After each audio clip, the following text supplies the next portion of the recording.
Ubay bin Ka'ab radhiyallahu anhu, seorang sahabat yang mulia, berkata, "Wahai Rasulullah, aku banyak bersalawat kepada Anda.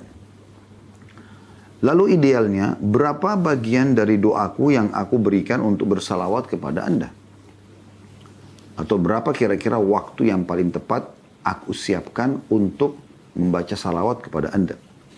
Kata Nabi SAW, "Terserah kamu. Bebas." Maka Ubay bertanya, "Bagaimana kalau aku jadikan seperempatnya?" Nabi SAW menjawab, "Terserah padamu. Namun jika kamu mau menambahnya, maka itu lebih baik bagimu." Aku bertanya, "Bagaimana jika setengahnya?" Maka Nabi SAW mengatakan, "Terserah padamu.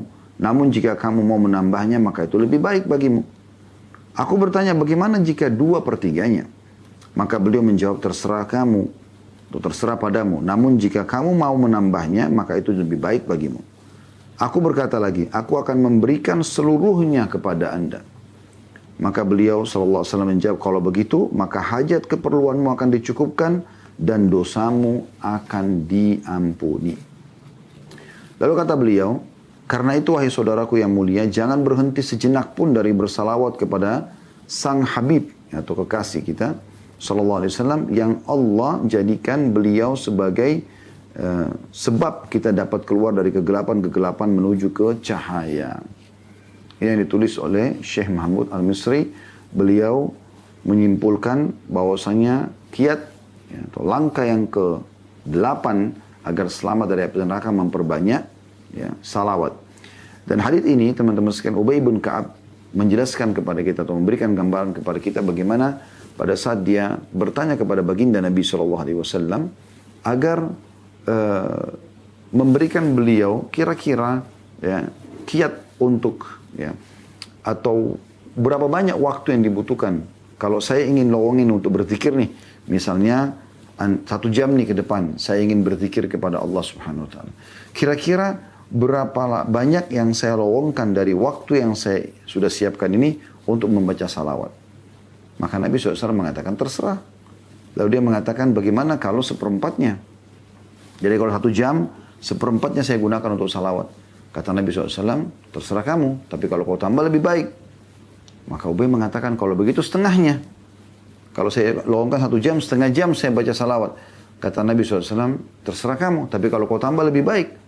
Ubay penasaran. Ubay mengatakan, "Kalau gitu 3/4-nya. Ya. Kata Nabi SAW, "Terserah kamu, tapi kalau kau tambah lebih baik." Maka Ubay mengatakan, "Kalau begitu ya Rasulullah, kalau saya lowongkan waktu untuk berzikir, maka saya akan khususkan untuk membaca salawat kepada Anda seluruhnya." Maka kata Nabi SAW, "Kalau begitu akan dihilangkan kesusahan hidupmu dan diampuni dosa-dosamu." Jadi memang dari hadits ini berarti menunjukkan tentang keutamaan orang yang membaca salawat kepada Nabi SAW dan salah satu kiat untuk menghilangkan sumpah sedih permasalahan hidup yang sedang kita hadapi, serta juga pembersihan dosa dalam membaca salawat kepada Nabi sallallahu alaihi wa ala alihi wa sahbihi wasallam. Baik teman-teman sekalian, itu yang ditulis oleh Syekh Mahmud Al-Misri. Kita coba lebih dalam membahas tentang salawat ini. Beranjak daripada firman Allah subhanahu wa ta'ala yang sangat masyhur dalam surah Al-Ahzab, surah nomor 33, ayat 56, yang membahas tentang masalah ini, masalah salawat. Allah subhanahu wa ta'ala berfirman, dan ini hampir setiap kali khatib Jumat menyampaikan khutbah, pasti akan ada umumnya menyebutkan tentang ayat ini dan mengingatkan agar membaca salawat kepada Nabi SAW. Dan nanti akan kita sebutkan di setiap kegiatan apa sih kita dianjurkan untuk membaca salawat kepada Nabi SAW. Beranjak daripada firman ini dulu, kita bacakan A'udzubillahi minasyaitonirrajim, Al-Ahzab surah nomor 33 ayat 56. Innallaha wa malaikatahu yusalluna 'alan nabi ya ayyuhalladzina amanu sallu 'alaihi wa sallimu taslima. Sesungguhnya Allah dan para malaikatnya bersalawat untuk Nabi. Hai orang-orang beriman, bersalawatlah kamu untuk Nabi dan ucapkanlah salam penghormatan kepadanya. Ibnu Katsir, seorang ahli tafsir yang masyhur, memiliki tafsir Quran Al-Azim namanya, berkata, maksud ayat ini adalah bahwa Allah subhanahu wa ta'ala mengabarkan kepada hamba-hambanya tentang kedudukan hamba dan nabinya Muhammad SAW di sisi Allah di langit, di mana malaikat-malaikat bersalawat untuknya. Lalu Allah Subhanahu wa taala memerintahkan makhluk-makhluk yang ada di bumi untuk bersalawat dan salam untuknya, agar pujian tersebut berkumpul untuknya dari seluruh alam, baik yang ada di atas maupun yang ada di bawah. Ya.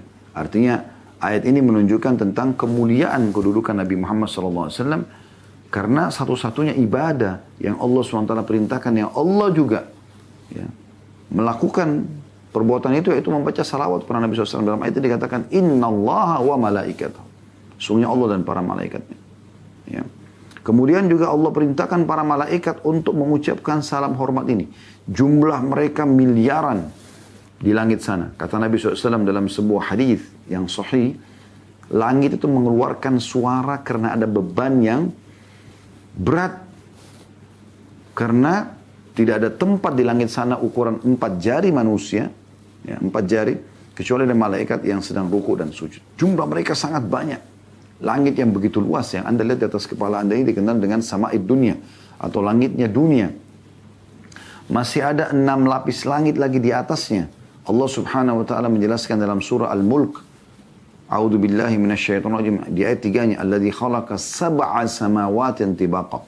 Allah menciptakan 7 lapis langit tibaq, bersusun. Dalam surah Naba Allah mengatakan sab'an shidada, 7 lapis langit yang sangat kokoh, gitu kan. Maka, dan banyak ayat Al-Quran yang menjelaskan, Allah menyebutkan sab'a samawat, 7 lapis langit. Nah, langit yang Anda lihat adalah langit pertama. Langit pertama. Di atasnya ada langit lagi 6. Dan setiap langit yang di atas itu jauh lebih besar daripada langit yang di bawahnya. Dalam sebuah riwayat dijelaskan bahkan ibarat seperti cincin dibuang di padang pasir. Artinya, bumi ini dibandingkan langit pertama seperti cincin dibuang di padang pasir. Langit pertama sama bumi digabung dibanding langit kedua seperti cincin dibuang di padang pasir. Langit ketiga, langit kedua satu dan bumi digabung seperti cincin dibuang di padang pasir sampai langit ketujuh. Bagaimana luasnya langit-langit ini? Dan dipenuhi oleh para malaikat, semuanya itu bersalawat kepada Nabi SAW. Bagaimana orang-orang beriman tidak tersentuh pada saat membaca ayat seperti ini? Sebelum para malaikat, Allah Azza wa Jalla, Allah yang maha mulia dan maha tinggi juga mengucapkan. Allah saja sendiri sudah cukup. Ini Allah perintahkan seluruh malaikat-malaikatnya. Ya. Anda lihat ayat tadi, innallaha wa malaikatahu, malaikat jamak daripada malak, berarti seluruh malaikat. Semuanya. Lalu kemudian setelah penghuni langit semuanya Allah suruh salawat kepada Nabi SAW, Allah perintahkan juga, ya ayyuhalladzina amanu, hai orang beriman, ya, sallu alaihi wasallimu taslima, ucapkanlah salam kepadanya. Karena perbuatan ini Allah dan malaikat yang mengucapkan salam, maka kalian pun ucapkan salam. Ibnu Qayyim rahimahullah berkata dalam buku Jala'ul Afham, membahas tentang makna ayat ini, surah Al-Ahzab, surah nomor 33 ayat 56, kata beliau, bahwa jika Allah dan malaikat-malaikatnya bersalawat untuk Rasulnya, maka hendaklah kalian juga bersalawat dan salam untuknya. Karena kalian telah mendapatkan berkah risalah dari usahanya. Seperti kemuliaan, ya, karena kalian mendapatkan berkah risalah dan usahanya, seperti kemuliaan di dunia dan di akhirat. Itu akan membawa pada kemuliaan dunia dan akhirat. Artinya dengan perjuangan Nabi SAW yang menerima risalah langit ini, 13 tahun fase Mekah semuanya dengan hinaan, cacian, ya. Puncaknya diusir dari kampung halamannya, Mekah, dan 10 tahun fase Madinah semuanya dengan, ya, perjuangan, peperangan, ya. Suka dukanya menang, kalah gitu kan. Sampai akhirnya, sampailah agama ini kepada kita semua. Maka kita harus berterima kasih pada beliau SAW. Ya. Sementara pemahaman tentang makna salawat sendiri itu banyak dijelaskan oleh para ulama. Namun yang menarik adalah apa yang disampaikan oleh Abu Aliyah rahimahullah. Beliau mengatakan, sesungguhnya salawat dari Allah itu adalah berupa pujian bagi orang yang bersalawat untuk beliau di sisi malaikat-malaikat yang dekat. Imam Bukhari meriwayatkan dalam sahihnya dengan komentar yang kuat, dan ini mengkhususkan dari rahmat Allah yang bersifat umum. Ya. Artinya, Allah pun ya mengucapkan salawat ini, artinya Allah memuji nabinya. Allah memuji nabinya. Sementara salam artinya keselamatan dari segala kekurangan dan bahaya. Kita seperti mendoakan Nabi SAW agar selalu seperti itu. Dan memang Allah memberikan beliau kemuliaan itu tentunya. Sementara hukum salawat sendiri, ya, bisa kita katakan umumnya ulama ya, seperti misalnya dalam mazhab Hambali, ya, mazhab Imam Ahmad, dianggap bahwasanya salawat itu dalam tasyahud akhir termasuk rukun-rukun sholat. Artinya kalau tidak dibaca batal sholatnya. Saking tingginya kedudukan salawat. Al-Qadi Abu Bakar bin Bakir berkata, Allah subhanahu wa ta'ala telah mewajibkan makhluknya untuk bersalawat dan salam untuk nabinya. Dan tidak menjadikan itu dalam waktu tertentu saja. Jadi yang wajib adalah hendaklah seseorang memperbanyak salawat dan salam untuk beliau dan tidak melalaikannya. Jadi selain memang dijelaskan bahwasanya dalam mazhab Hambali salawat di tahiyat terakhir itu atau di tahiyat umumnya adalah wajib, rukun daripada rukun sholat. Tidak dibaca berarti batal sholatnya gitu. Saking tingginya kedudukan itu. Lalu kemudian dikuatkan lagi dengan pendapat tadi Al-Qadi Abu Bakar bin Bakir. Beliau mengatakan bahwasanya salawat justru bukan hanya di sholat, bahkan lebih luas daripada itu. Setiap kali mendengar namanya dan setiap kali ada kesempatan, maka membaca salawat bagian daripada anjuran ya, dan kewajiban. Waktu-waktu yang dianjurkan untuk membaca salawat kepada Nabi SAW, yang pertama sebelum berdoa. Sebelum berdoa. Jadi Anda anjurannya pada saat lagi mau berdoa, baca dulu puji Allah Subhanahu wa Ta'ala. Misalnya minimal Anda mengatakan Alhamdulillah. Kalau Anda bisa puji Allah lebih banyak lagi, bagus, gitu kan? Kemudian setelah itu Anda baca salawat kepada Nabi SAW. Dari Fadhalah bin Abid radhiyallahu anhu, beliau berkata, Rasulullah SAW mendengar seorang laki-laki berdoa dalam sholatnya, tapi tidak bersalawat untuk Nabi SAW, maka beliau bersabda, orang ini tergesa-gesa. Lalu beliau memanggil orang tersebut dan bersabda kepadanya dan kepada orang lain, idza shalla ahadukum falyabda bitahmidillahi wathana'i alaihi, thumma yusalli ala nabi, thumma liyad'u ba'du bima sya'. Bila salah seorang dari kalian berdoa, makna sholat sini berdoa ya, maka hendaklah yang memulainya dengan pujian dan sanjungan kepada Allah. Tadi saya bilang minimal Alhamdulillah. Anda boleh puji Allah lebih banyak daripada itu. Kemudian dia membaca salawat untuk Nabi. Kemudian setelah itu dia boleh berdoa apa saja. Diriwayatkan oleh Abu Dawud, Tirmidzi, Ahmad dan Al-Hakim. Dari hadis ini kita ambil pelajaran bahwasanya Nabi SAW menegur sahabat yang tiba-tiba langsung berdoa. Maka Nabi SAW bilang, sebelum kau sampaikan hajatmu, mulailah dengan puji Allah dan salawat kepada Nabi SAW. Walaupun di sini ada penjelasan juga para ulama, kalau doa-doa itu sudah ditentukan waktunya, ya, tempatnya, misalnya orang doa masuk kamar mandi, doa keluar kamar mandi misalnya, ya. Atau misalnya doa menggunakan pakaian, melepas pakaian, ya, keluar rumah, masuk rumah, ini sudah ada penentuannya. Maka tanpa memulai dengan pujian Allah dan salawat pun tidak ada masalah. Tapi kalau Anda punya hajat, Anda ingin sampaikan doa secara khusus kepada Allah, mulailah dengan pujian kepada Allah dan juga salawat kepada Nabi SAW. Dan sebuah hadis riwayat Tabarani, hadis yang mulia mengingatkan kita juga tentang masalah ini. Sabda Nabi SAW, ad-du'a'u mahjubun hatta yusalli yadda'i ala Nabi SAW.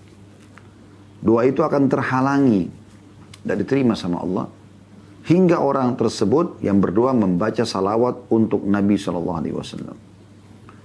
Ibnu Atha berkata rahimahullah, doa itu memiliki rukun-rukun, sayap-sayap, sebab-sebab dan waktu-waktu. Bila bertepatan dengan rukun-rukunnya, maka doa itu menjadi kuat. Bila sesuai dengan sayap-sayapnya, maka ia akan terbang ke langit. Bila sesuai dengan waktu-waktunya, maka ia akan beruntung. Dan bila bertepatan dengan sebab-sebabnya, maka ia akan berhasil. Adapun rukun-rukunnya adalah menghadirkan hati. Ya. Harus berdoa dalam kondisi hatinya hadir. Karena kata Nabi SAW, Ud'u rabbakum muqinuna bil ijabah. Berdoalah kalian kepada Tuhan kalian dalam kondisi kalian penuh keyakinan akan diijabah. Fa inna Allah la yaqbalu du'a min qalbin ghafil. Karena Allah tidak akan menerima doa dari hati yang lalai. Jadi harus menghadirkan hati. Kemudian perasaan tunduk, merasa butuh kepada Allah. Ya. Kemudian tenang, ketenangan. Ya. Dan ketergantungan hati, ketenangan, kehusyuan, ketergantungan hati. Rukun-rukunnya kata beliau adalah itu. Menghadirkan hati, perasaan tunduk, ketenangan, kehusyuan, ketergantungan hati kepada Allah. Sementara sayap-sayapnya yang membawa terbang ke langit adalah jujur, waktu-waktunya ya, adalah jujur. Sementara waktu-waktunya adalah di saat sahur dan sebab-sebabnya adalah salawat kepada Nabi SAW. Ini cara memahami bagaimana supaya doa itu diijabah kepada Allah atau oleh Allah Subhanahu Wa Taala. Jadi Ibnu Atha sekali lagi mengatakan doa-doa itu memiliki rukun-rukun, ya, sayap-sayap, sebab-sebab, dan waktu-waktu. 4 hal ini. Bila bertepatan dengan rukun-rukunnya, maka doa itu akan menjadi kuat. Jika sesuai dengan sayap-sayapnya, maka ia akan terbang ke langit. Bila sesuai dengan waktu-waktunya, maka ia akan beruntung. Dan bila bertepatan dengan sebab-sebabnya, maka ia akan berhasil. Lalu beliau rincikan, adapun rukun-rukunnya adalah menghadirkan hati, perasaan tunduk, ketenangan, kehusyuan, ketergantungan kepada Allah. Sementara sayap-sayapnya, tadi kan untuk kokoh punya rukun-rukun. Sayap-sayapnya supaya bisa terbang ke langit adalah jujur. Bukan karena ingin dipuji oleh orang, memang jujur ingin beribadah kepada Allah Subhanahu Wa Taala. Waktu-waktunya yang paling mustajab adalah sepertiga malam di waktu sahur, ya. Dan sebab-sebabnya agar diterima oleh Allah membaca salawat kepada Nabi sallallahu alaihi wa ala alihi wa sahbihi wasallam. Ini yang pertama, anjuran untuk membaca salawat sebelum berdoa. Ya, sebelum Anda sampaikan hajat Anda. Yang kedua, ketika tersebutkan nama beliau sallallahu alaihi wasallam, ini sangat ditekankan untuk mengucapkan. Kayak kita bilang Nabi sallallahu alaihi wasallam. Kita selalu kata Nabi bersabda sallallahu alaihi wasallam. Selalu. Pernah dalam satu majelis ditanya di Masjid Nabawi oleh seseorang kepada syekh pemateri di situ, apakah kami harus mengucapkan dalam majelis seperti ini setiap kali mendengar kata Nabi SAW atau Nabi disebutkan, kita membacakan salawat atau cukup satu kali saja? Maka kata syekhnya, jawab setiap kali disebutkan nama beliau. Kenapa engkau haramkan dirimu dari kewajiban yang telah Allah bebankan agar engkau mendapatkan pahala dan engkau berdosa kalau meninggalkannya? Maka setiap kali disebutkan baca. Ya. Disebutkan dalam sebuah hadis Nabi SAW, hadis riwayat Tirmidzi dan juga Al-Hakim, kata Nabi SAW, ragama anfu rajulin dzukirtu indahu falam yusalli alayya. Sungguh celaka seseorang yang namaku disebutkan di sisinya lalu ia tidak bersalawat untukku. Sallallahu alaihi wasallam. Berarti setiap saat kita baca salawat ini. Setiap saat. Sudah menjadi ya rutinitas seorang muslim. Di saat disebutkan nama Nabi SAW, mereka mengucapkan sallallahu alaihi wasallam. Dan ini kalau letter-letternya ragama amfumbri'in, itu artinya terhina. Bisa juga makna terhina. Hidungnya sama rata dengan tanah, saya terhina di sini. Dan sesuatu yang kita tahu dosa, ya, dan masuk kategori dosa besar, kalau ada ancamannya sebagaimana Imam Adz-Dzahabi rahimahullah sebutkan, gitu kan. Sebagaimana Imam Adz-Dzahabi masukkan kategori dosa besar adalah kalau ada ancamannya. Di sini Nabi SAW sudah mengatakan ragama amfumbri'in. Terhina, celaka. Berarti ada ancaman, gitu kan. Yang ketiga dianjurkan memperbanyak salawat di hari Jumat. Salawat di hari Jumat. Ya, secara khusus. Setiap hari Anda dianjurkan, tapi hari Jumat ini lebih Anda perbanyak lagi. Sesuai dengan hadis Aus. Ya, Aus bin Aus. Radhiyallahu anhu. Pakai Hamzah Aus ya. Saya keliru tadi menyebutkan. Tidak sengaja menyebutkan Ain. Radhiyallahu anhu beliau berkata, Inna afdala ayyamikum yawmal jum'ati fa'akthiru alayya minas salati fihi fa inna salatakum ma'rudatun alayya. Sesungguhnya di antara hari-hari yang paling afdal, yang paling baik untuk kalian adalah hari Jumat. Maka pada hari itu, perbanyaklah salawat untukku. Karena salawat kalian akan disampaikan kepadaku. Hadis riwayat Abu Daud, Ahmad dan Al-Hakim. Tentu hadis ini masih ada lanjutannya. Kata Nabi SAW, kata para sahabat, ya Rasulullah, bagaimana disampaikan kepada anda sementara anda sudah menjadi tanah? Maksudnya sudah meninggal dunia. Umumnya para sahabat memahami orang kalau meninggal, maka jasadnya sudah dihancur, dimakan oleh tanah. Ya. Maka kata Nabi SAW, sungguhnya Allah mengharamkan bumi untuk menghancurkan jasad-jasad kami. Ya, kuasa Allah Subhanahu Wa Taala disampaikan kepada Nabi SAW. Jadi perbanyak salawat. Salawat yang paling sederhana, yang paling ringan yang pernah kami sampaikan di beberapa ceramah, Allahumma salli ala Muhammad, Allahumma salli ala Muhammad, Allahumma salli ala Muhammad. Ini yang paling sederhana dan paling cepat Anda bisa selesaikan. Anda bisa memperbanyak ya. 1 menit Anda bisa baca 100-an. Allahumma salli ala Muhammad, Allahumma salli ala Muhammad, Allahumma salli ala Muhammad, Allahumma salli ala Muhammad. Tapi ingat, tetap full konsentrasi dan benar ya. Jadi jangan salam. Tidak jelas gitu ya. Allahumma salli ala Muhammad, Allahumma salli ala Muhammad. Anda mau lebih afdal, Anda baca salawat Ibrahim. Allahumma salli ala Muhammadin wa ala ali Muhammadin kama sallaita ala Ibrahim wa ala ali Ibrahim innaka Hamidum Majid wa barik ala Muhammadin wa ala ali Muhammad kama barakta ala Ibrahim wa ala ali Ibrahim innaka Hamidum Majid. Anda juga bisa bilang sallallahu alaihi wasallam, Anda bisa bilang alaihi salatu wassalam. Yang keempat, salawat untuk Nabi ketika menulis surat atau apa yang ditulis setelah basmalah.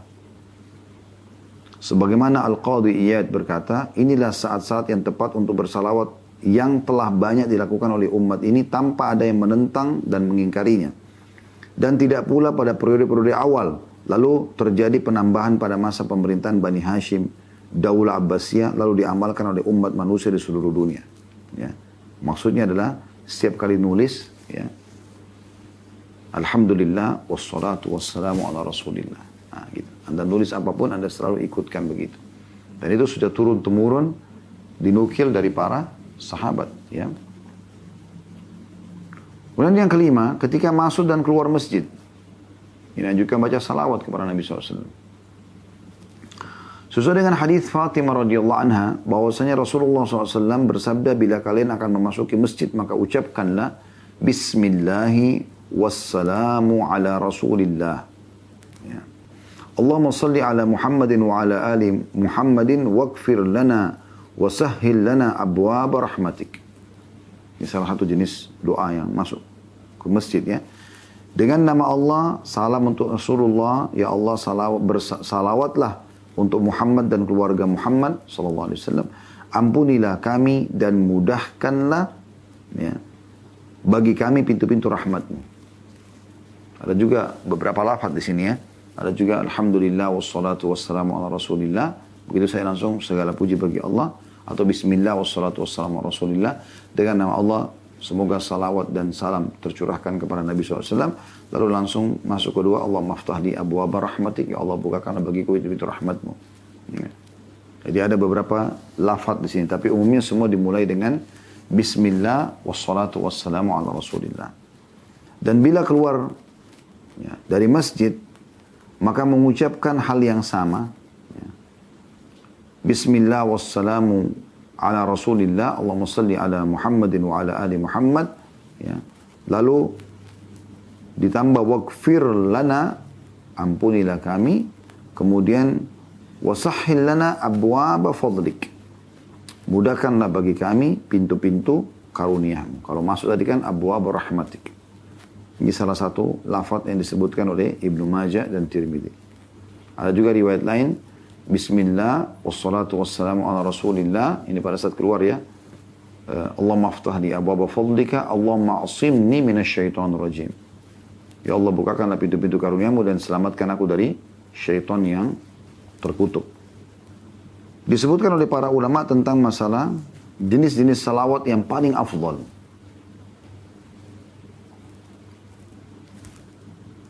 Disebutkan bahwasanya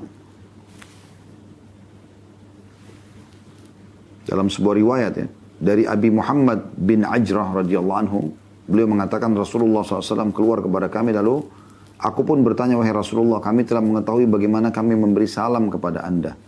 Maka bagaimana kami bersalawat untuk anda? Maka beliau bersabda, katakanlah Allahumma barik ala Muhammadin wa ala ali Muhammad kama barakta ala ali Ibrahim innaka Hamidum Majid. Ya Allah, berkatilah Muhammad dan keluarga Muhammad sebagaimana engkau telah memberkati keluarga Ibrahim. Sesungguhnya engkau lah maha terpuji lagi maha pemurah. Hadis ini riwayat Bukhari Muslim. Ya. Salam bisa dikatakan Assalamualaikum ya Rasulullah misalnya kan. Tapi salawatnya seperti apa?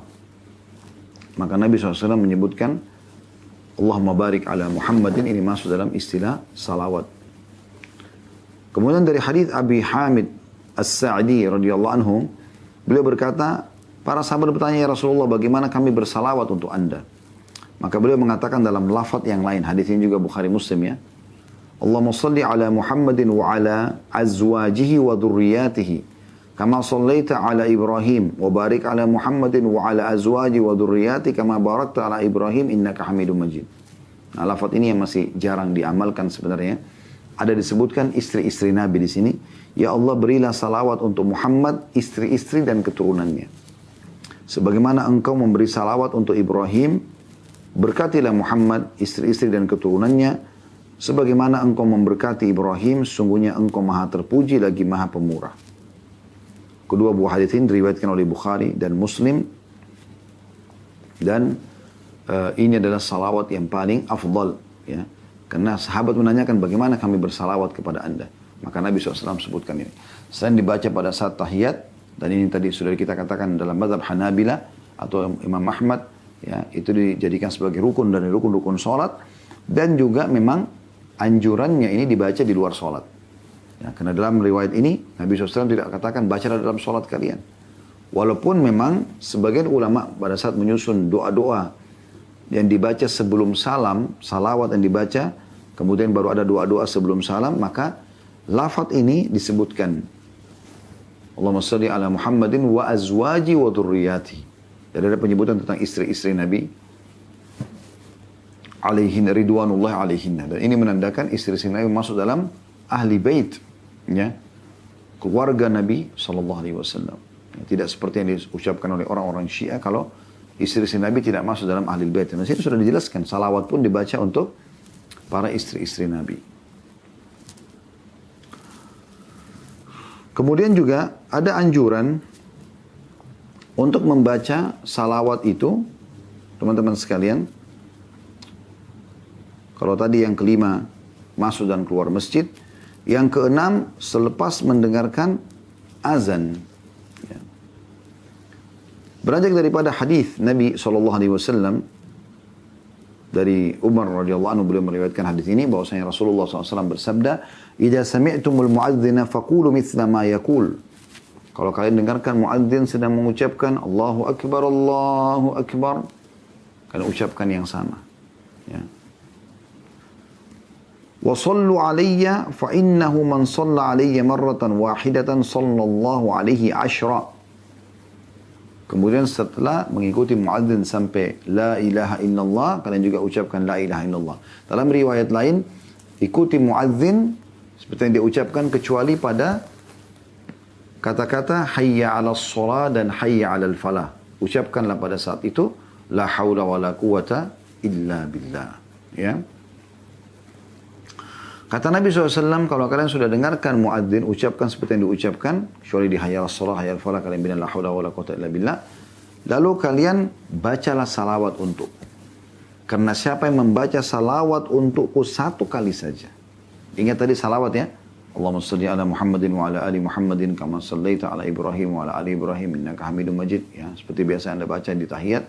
Atau Allahumma salli ala Muhammadin ya, wa ala ali Muhammadin kama sallaita ala ali Ibrahim. Tidak disebutkan lagi Ibrahim tapi langsung ali Ibrahim innaka Hamidum Majid. Wa barik ala Muhammadin wa ala ali Muhammadin kama barakta ala ali Ibrahim innaka Hamidum Majid. Atau lafaz tadi yang terakhir kita sebutkan Allahumma salli ala Muhammadin wa azwajihi wa dhurriyyatihi kama sallaita ala ali Ibrahim innaka Hamidum Majid wa barik ala Muhammadin wa azwaji wa dhurriyyati kama barakta ala ali Ibrahim innaka Hamidum Majid. Ya. Kita baca itu setelah mengikuti muadzin Ya. Dan Anda tahu antara azan dan iqamah diijabah doa. Tapi sebelum Anda berdoa, maka Anda membaca dulu salawat kepada Nabi SAW. Kata beliau, siapa yang membaca salawat kepada aku satu kali, fa inna man shalla alayya marratan wahida sallallahu alaihi ashra. Karena Allah akan mengucapkan salam kepadanya. Allah akan memberikan kepada dia rahmat, memenuhi kebutuhannya 10 kali. Kalau dia baca sekali saja salawat, maka diberikan 10 rahmat Allah. Anda bisa bayangkan teman-teman sekalian. Andai saja ini dibalik, kalau seandainya mengucapkan 10 kali salawat kepada Nabi SAW, dibalas 1 rahmat Allah, sudah cukup. Bagaimana dengan baca 1 kali salawat 10 rahmat? Sementara rahmat Allah wasi'at kulla syai', meliputi segala sesuatunya. Kita masuk surga justru dengan rahmat Allah Subhanahu wa ta'ala. Rahmat itu mudah kita dapatkan dengan membaca salawat kepada manusia terbaik ini. Kekasih setiap orang beriman, Nabi Muhammad sallallahu alaihi wasallam. Thumma salu liyal wasila. Kemudian mintalah untukku al-wasilah. Fa inna manzilatun fil jannati la tambagi illa li'abdin min ibadillah. Karena dia adalah kedudukan tertinggi di surga, tidak layak kecuali untuk satu orang saja. Ya. Dari hamba-hamba Allah. Wa arju an akuna huwa. Aku berharap akulah pemilik itu. Al-wasilah tadi. Istana termewah di surga. Tempat tertinggi. Faman sa'ala liyal wasilah tahallat alaihi syafa'ah. Dan siapa yang memohon untukku al-wasilah. Tadi tempat tertinggi di surga hanya dimiliki nanti untuk satu orang saja. Maka dia akan mendapatkan syafaat. Atau pertolongan Nabi SAW agar masuk ke dalam surga. Hadis ini diriwayatkan oleh Imam Muslim. Kemudian yang ketujuh, anjuran untuk membaca di pagi hari dan sore hari. Minimal 10 kali. Sebagaimana hadis diriwayatkan oleh Tabarani, kata Nabi SAW, Man shalla alayya hina yusbihu ashran, wa hina yumsi ashran, adrakathu syafa'ati. Barang siapa yang bersalawat untukku di waktu pagi 10 kali, dan di waktu sore 10 kali, maka ia berhak mendapatkan syafaatku. Ini yang ketujuh. Yaitu membaca 10 kali di pagi, 10 kali di sore. Masukkan dalam zikir pagi petang Anda. Gitu kan? Yang kedelapan, anjuran untuk membaca kapan saja ada kesempatan. Memperbanyak, menjadikannya sebagai zikir. Beranjak daripada hadis Nabi SAW tadi, potongan hadis yang sama di atas tadi ya. Hadis riwayat Muslim, Man shalla alayya wahidan sallallahu alaihi biha asyra. Siapa yang salawat kepada aku satu kali, maka Allah akan mengucapkan salawat atau bersalawat padanya 10 kali. Ini mau lagi habis azan kah, mau tidak dengar nama Nabi SAW, pokoknya setiap saat.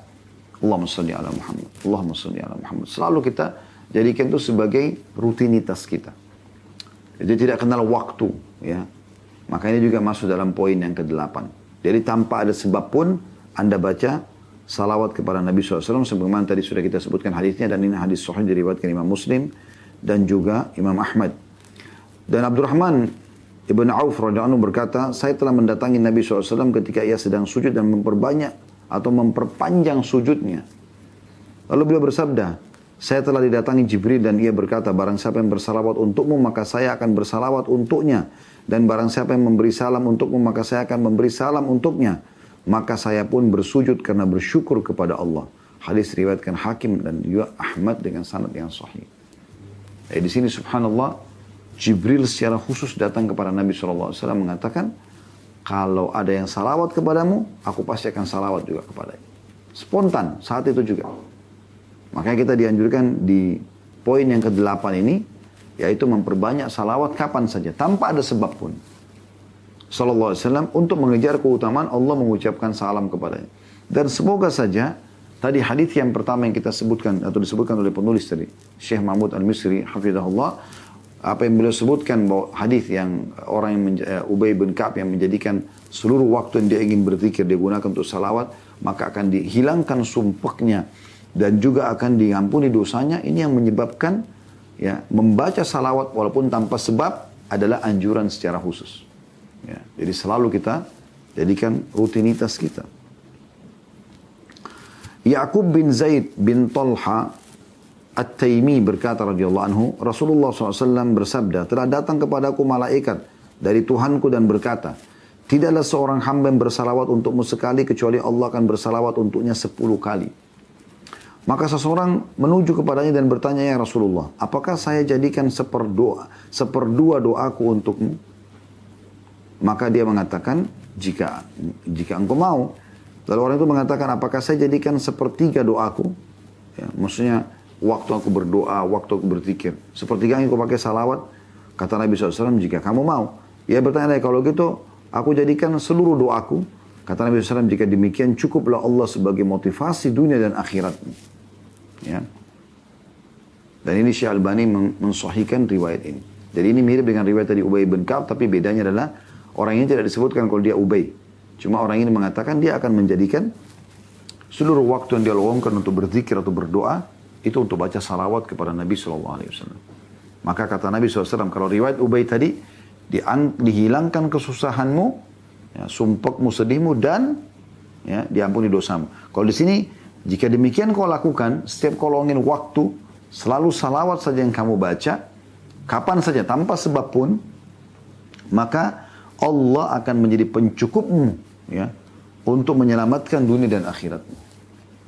Ini luar biasa nih, berarti punya keutamaan yang luar biasa. Salawat kepada Nabi Sallallahu Alaihi Wasallam. Ya. Dan kita perlu ketahui bahwasanya salam yang kita sampaikan disampaikan langsung ke Nabi SAW walaupun beliau sudah wafat teman-teman sekalian. Tapi seakan-akan beliau hidup. Dan sampai kepada beliau salawat itu. Beranjak daripada hadis yang diriwayatkan oleh An-Nasai dan juga Al-Hakim. Ya. Dan ini hadis yang sahih dari Abdullah bin Mas'ud radhiyallahu anhu bahwasanya Nabi SAW bersabda, Inna lillahi malaikatan sayyahin yuballigunani min ummatis salam. Sesungguhnya Allah memiliki malaikat-malaikat yang berkeliling-keliling. Tugas mereka apa? Menyampaikan salam kepadaku dari umatku. Setiap kita sampaikan sallallahu alaihi wasallam, langsung disampaikan kepada beliau sallallahu alaihi wasallam. Siapa yang tidak bangga teman-teman sekalian, selain memang ini ibadah kepada Allah SWT, kita seperti sedang komunikasi dengan Nabi SAW walaupun tidak secara langsung. Salawat kita begitu mengatakan Allahumma salli ala Muhammad sallallahu alaihi wasallam, disampaikan kepada beliau. Pengikutmu si fulan telah mengucapkan salam kepadamu. Hari ini sekian ratus, hari ini sekian puluh, hari ini sekian ribu. Ya. Dan Nabi SAW juga mengatakan dalam hadis riwayat Bukhari, An-Nasai, riwayat Hakim, ya, dan Ahmad, kata Nabi SAW, barang siapa yang bersalawat untukku sekali, maka Allah akan bersalawat untuknya 10 kali. Diampuni 10 dosa-dosanya dan diangkat baginya 10 derajat. Tidak ada tambahan di sini lafadznya. Jadi bukan hanya Allah mengucapkan salam kepadanya, tapi akan diampuni setiap kali dia mengatakan sallallahu alaihi wasallam 10 dosa dan diangkat 10 derajat. Ini keutamaan yang sangat besar yang harusnya tidak luput dari setiap orang di antara kita. Ya. Begitu juga dengan hadis yang marfu' dari Abdullah bin Mas'ud radhiyallahu anhu. Dalam hadis riwayat Tirmidzi dan dihasankan oleh beliau, diriwayatkan oleh Ibnu Hibban. Kata Ibnu Mas'ud, manusia yang paling utama di sisi ini hadis Nabi SAW. Ya. Manusia yang paling utama di sisiku, ya, pada hari kiamat adalah orang yang paling banyak bersalawat untuk. Maksudnya manusia yang paling sangat dekat dengan Nabi SAW nanti pada hari kiamat itu adalah orang-orang yang memperbanyak salawat kepada Nabi SAW. Jadi perbanyaklah salawat teman-teman sekalian. Kemuliaan apa lagi teman-teman sekalian yang kita harapkan lebih daripada Nabi SAW menjadikan kita orang yang dekat dengan beliau. Walaupun kita bukan punya hubungan kekerabatan misalnya. Kita bukan sosok sahabat yang telah berkorban dalam hidup beliau. Kita adalah orang yang sangat jauh. Lahir setelah beliau wafat sekian ribu tahun. Tapi Nabi SAW masih menyebutkan dalam hadis yang kita sebutkan. Orang yang paling dekat nanti majlisnya denganku pada hari kiamat adalah orang yang paling banyak membaca salawat kepada aku. Jadi kita masih bisa mendapatkan kemuliaan itu dengan cara sering saja lidah kita mengucapkan sallallahu alaihi wasallam, alaihi salatu wassalam, Allahumma salli ala Muhammadin wa ala ali Muhammad, dan seterusnya. Sementara teman-teman sekalian, sebelum kita buka pertanyaan, saya akan coba masuk ke poin penting. Ada celaan justru bagi orang yang tidak mau baca salawat. Selain memang dia berdosa, ada celaan-celaannya ya. Seperti hadis Nabi SAW yang diriwayatkan oleh Tirmidzi dan Al-Bazzar. Ya, dari hadis Abu Hurairah radhiyallahu anhu, beliau berkata Rasulullah SAW bersabda, celakalah seseorang yang jika namaku disebutkan di sisinya, ia tidak bersalawat untuk. Celakalah seseorang yang memasuki bulan Ramadan, kemudian keluar sebelum ia diampuni. Dan celakalah seseorang, kedua orang tuanya telah tua, tapi keduanya tidak memasukkannya ke dalam surga. Ya. Jadi artinya di sini, pernah Nabi SAW dalam hadis, ya, beliau mengatakan amin, amin, amin 3 kali. Lalu kata para sahabat, ya Rasulullah, kenapa anda mengatakan amin? Ada apa? Kata Nabi SAW, tadi telah datang Jibril kepadaku lalu mengatakan kepadaku, celakalah seseorang yang disebutkan namamu, ya, yang dia tidak membaca salawat kepadamu. Maka aku mengatakan amin. Lalu kemudian Jibril mengatakan, celakalah orang yang mendapati Ramadan, kemudian Ramadan itu pergi, sementara dia belum diampuni. Kalau Ramadan aja bulan yang mulia tidak bisa dia menjadi orang baik, lalu kapan dia menjadi orang baik?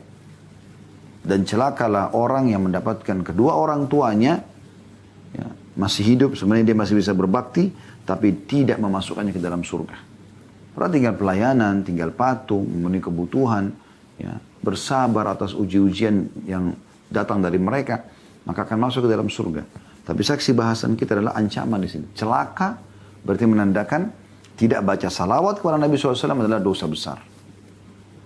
Celaka di sini ada ancamannya. Kemudian dari hadis Ali bin Abi Thalib radhiyallahu anhu dalam hadis, ya, yang juga disahihkan oleh An-Nasa'i, Tirmidzi dan At-Tabarani.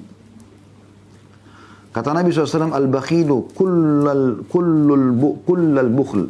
Ya. Al-bakhilu kullal bukhli alladhi dhukirtu indahu falam yusalli alayya. Orang yang paling pelit, ya, adalah seseorang yang jika namaku disebutkan, ia tidak bersalawat kepadaku. Sallallahu alaihi wasallam. Ini orang yang paling pelit. Dengar kata Nabi disebutkan, Nabi Muhammad, dia diam aja. Akhi dan ukhti, bilang sallallahu alaihi wasallam. Sallallahu alaihi wa ala alihi wa sahbihi wa sallam. Sallallahu alaihi wa azwaji wa dhurriyatihi. Ya. Ucapkan salam. Alaihi salatu wassalam.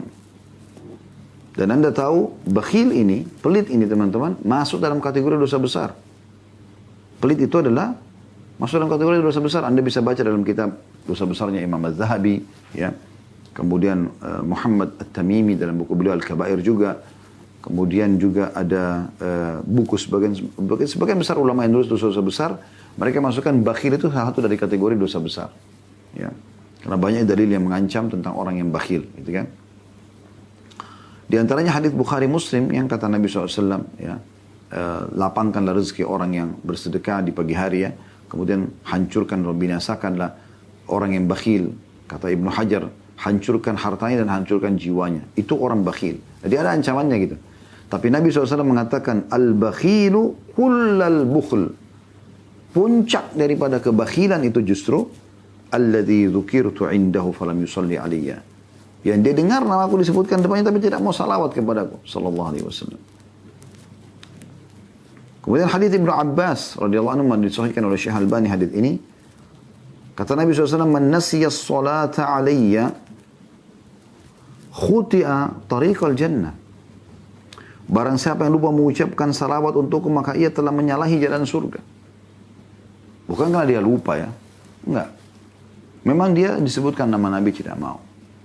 Doa-doa tadi yang sudah kita katakan, ada beberapa jenis waktu untuk bersalawat, juga diluputi begitu saja. Kenapa akhi dan ukhti tidak jadikan ini sebagai zikir kita? Salawat kepada Nabi SAW. Abu Hurairah juga meriwayatkan bahwasanya Abul Qasim bersabda, Nabi SAW maksudnya Abul Qasim, satu kaum yang duduk pada satu majlis, lalu mereka bubar sebelum zikir kepada Allah dan bersalawat untuk Nabi SAW, maka Allah akan menimpakan kebatilan atas mereka. Bila ia menghendaki, kerugian maksudnya.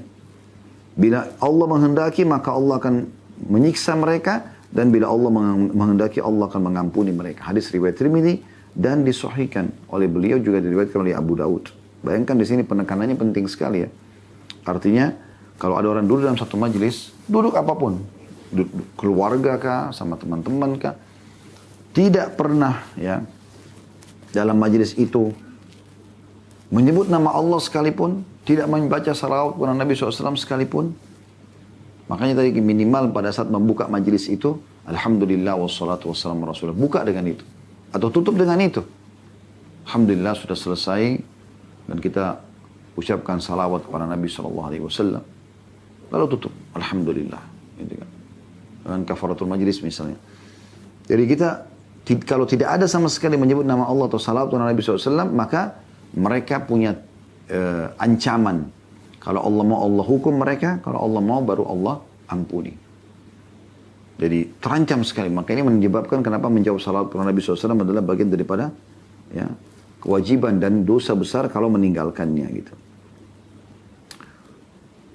Tirmidzi mengatakan, sebagian ulama berkata jika seseorang bersalawat untuk Nabi SAW sekali dalam satu majelis, maka itu sudah memadahi dalam majelis tersebut. Maksudnya, satu sekali aja, kayak tadi pembukaannya. Alhamdulillah wassalatu wassalamu rasulillah. Sudah cukup. Sudah selamat daripada ancaman dari hadis dalam hadis tadi. Atau pada saat dia mau bubar. Atau pada saat dalam majelis sempat disebutkan Nabi SAW bersabda begini loh. Misal. Sudah cukup itu. Mewakili untuk menyelamatkan majelis tersebut dari ancaman yang disebutkan dalam hadis tadi. Ya. Tinggal teman-teman sekalian perlu kita garis bawahi poin penting juga. Salawatlah sesuai dengan apa yang dicontohkan oleh baginda Nabi SAW. Perbanyak aja salawat itu. Perbanyak aja salawat itu. Terus saja Anda baca itu. Karena salawat yang sudah dicontohkan udah pasti-pasti akan mendapatkan pahala. Gitu kan? Jadi Anda coba baca sesuai dengan panduan Nabi SAW, maka akan jauh lebih sesuai dengan apa yang diharapkan dari balasan pahala dan juga mendapatkan apa yang sudah dijanjikan oleh Allah Subhanahu wa Ta'ala.